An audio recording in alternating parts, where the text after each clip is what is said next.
Adrien Malik, a name whispered in fear, uttered with respect. His presence was felt even in the darkest corners. By day, a successful entrepreneur, a charming philanthropist, he was admired, envied. His smile could light up a room, his handshake sealed deals worth millions. By night, he shed this skin. The transformation was almost ritualistic. He became a phantom, the head of a sprawling criminal empire. His word was law, his gaze ice. The city was his playground, and he ruled it with an iron fist.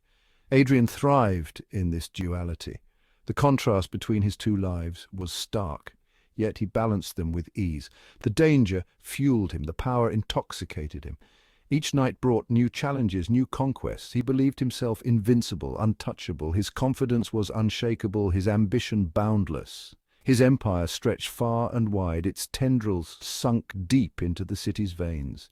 Every corner, every alley was under his control. Money, power, loyalty, he commanded it all. His influence was unmatched, his reach unparalleled. He surrounded himself with shadows, men and women who mirrored his own ruthlessness. They were his eyes and ears, his enforcers. They were loyal, these soldiers of his, bound to him by fear and ambition. Adrien trusted no one. His inner circle was tight-knit, yet filled with tension. Trust was a weakness, a vulnerability he couldn't afford. In his world, betrayal was always a heartbeat away, but every empire, no matter how vast, casts a shadow. And in that shadow, threats loomed large, and in that shadow, enemies lurked. They watched, they waited, biding their time. Betrayal, when it came, was swift and brutal. It struck without warning, leaving chaos in its wake. A whisper in the night, a carefully laid trap. His enemies were patient, their plans meticulous. Adrien's world, the one he had built with blood and iron, crumbled around him. The empire he thought unbreakable was shattered piece by piece. The sirens wailed, a chorus of betrayal. Adrien watched, disbelieving as his world burned. His men, his loyal soldiers, fell around him, betrayed. His empire, built on a foundation of fear and violence, was collapsing. He fought. Of course he did. Violence was his language, his escape. But the trap had been expertly sprung. There was no escape this time. The law, so easily manipulated in the past, had finally come for him. The arrest was public, a spectacle orchestrated to humiliate. Cameras flashed, capturing the fall from grace. The newspapers had a field day. "Kingpin brought down," screamed their headlines. The man who had once controlled the shadows was now drowning in the harsh glare of the spotlight. Adrien's trial was swift, the verdict a foregone conclusion. The evidence was overwhelming, the jury unmoved by his lawyer's pleas. He felt a strange sense of detachment, as if he were watching someone else's life unfold. Prison. A cold, unforgiving place where hope is a distant memory. The clang of iron gates, the smell of stale sweat and despair, the endless, monotonous routine. Every day felt like a lifetime. This was Adrien's new reality, a stark contrast to the life he once knew. The man who once commanded a city was now just a number in an orange jumpsuit, stripped of his identity. Gone was the power, the respect, the fear. In its place, only emptiness and regret. In its place, only the cold, hard stare of guards and the mocking laughter of other inmates. The walls seemed to close in on him. He was stripped bare, his former life a distant, fading memory. Each day, he felt a piece of himself slipping away. The days bled into weeks, the weeks into months. Time lost all meaning in the confines of his cell. Adrien withdrew into himself, a caged animal nursing its wounds. His mind became his only refuge. He was consumed by anger, by the betrayal that had landed him here. The rage was his constant companion. He clung to the memory of his past glory, fueling his hatred for those who had wronged him. The past was his only solace. The world outside continued to spin, indifferent to his plight. Life went on without him. He was a ghost, forgotten by the city he once ruled. His existence was now a mere shadow. His name, once whispered in fear, was now just a cautionary tale, a reminder of how far one can fall. The days blurred into an endless cycle of despair. But then came Ibrahim, a weathered face etched with wisdom and sorrow in a sea of hardened criminals. Ibrahim was different. He radiated a quiet strength, a calmness that Adrien found both intriguing and unsettling. Ibrahim saw through Adrien's rage, sensed the storm raging within him. He spoke little, but his words, when he chose to share them, were like pebbles dropped into still water, creating ripples that disturbed the stillness of Adrien's despair. He spoke of faith, of forgiveness, of finding peace within. To Adrien, these were foreign concepts. "Peace," he scoffed. "What do you know of peace, old man?" But Ibrahim didn't waver. "Peace is not the absence of conflict, Adrien," he said softly, "but the ability to find calm within the storm." His words, spoken with quiet conviction, struck a chord deep within Adrien. Adrien resisted at first, his pride a barrier against Ibrahim's quiet wisdom. He was a man hardened by life, his heart encased in a shell of bitterness. He clung to his anger, his resentment, as if they were the last remnants of his identity. It was all he had left, a shield against the world that had wronged him. But Ibrahim, with infinite patience, chipped away at his defences. He brought Adrien books, shared his meagre meals, and offered a listening ear. He offered companionship in a place where loneliness was the norm. He spoke of his own past, his own journey from darkness to light, a path not unlike Adrien's. He spoke of faith, not as a crutch for the weak, but as a source of strength, a beacon in the darkest of times.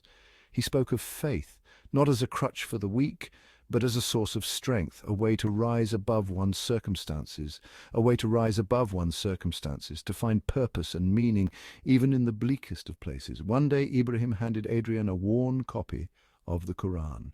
It was a gesture of trust, a bridge to a new understanding. "Just read it," he urged gently. "See if you find something within its pages that speaks to your heart." Adrien hesitated, then took the book. It felt heavy in his hands. Not just in weight, but in significance. Adrien hesitated, then took the book. He started reading that night, the words "a comfort in the cold, sterile cell." He started reading that night, the words "a comfort in the cold, sterile cell." He read of mercy, of forgiveness, the words "a comfort in the cold, sterile cell." He read of mercy, of forgiveness, of a love that transcended all boundaries, The words began to resonate with him, breaking through his hardened exterior. The seeds of doubt, planted by Ibrahim, began to take root. Slowly, Adrien felt a change within himself, a glimmer of hope in the darkness. The transformation was gradual, a slow awakening. Adrien began to see the world and himself through new eyes. The anger that had consumed him for so long began to dissipate, replaced by a flicker of hope. He started attending the prison's prayer services, drawn by the sense of community, the shared faith that transcended the bars and walls. He found solace in the rhythm of prayer, in the surrender to something greater than himself. He sought out Ibrahim's guidance, soaking up his wisdom, his unwavering belief in the power of redemption. He began to understand that forgiveness wasn't about absolving others of their sins, but about freeing himself from the chains of his own past. He started helping other inmates, tutoring those who struggled to read, offering words of encouragement to those consumed by despair. In giving of himself, he found a sense of purpose he had never known before. Redemption, he learned, was not a destination but a journey. It was a path fraught with challenges, with setbacks and moments of doubt. There were days when the darkness threatened to consume him once more, when the weight of his past sins felt unbearable. The faces of those he had hurt, the lives he had destroyed, haunted his dreams. He knew he could never truly atone for his actions, but he was determined to spend the rest of his days trying. He wrote letters seeking forgiveness from those he had wronged. Some were met with silence, others with anger. But there were also those who offered him a measure of grace, who saw the genuine remorse in his heart. He dedicated himself to helping others, both within the prison walls and beyond. He established a foundation to support the families of victims of crime, to offer them the help and compassion he knew they deserved. The years passed. Adrien's hair turned silver, his face lined with the passage of time and the weight of his experiences, but his eyes, once cold and hard, now held a glimmer of peace. He was a different man, transformed by faith, by remorse, and by the unwavering belief in the possibility of redemption.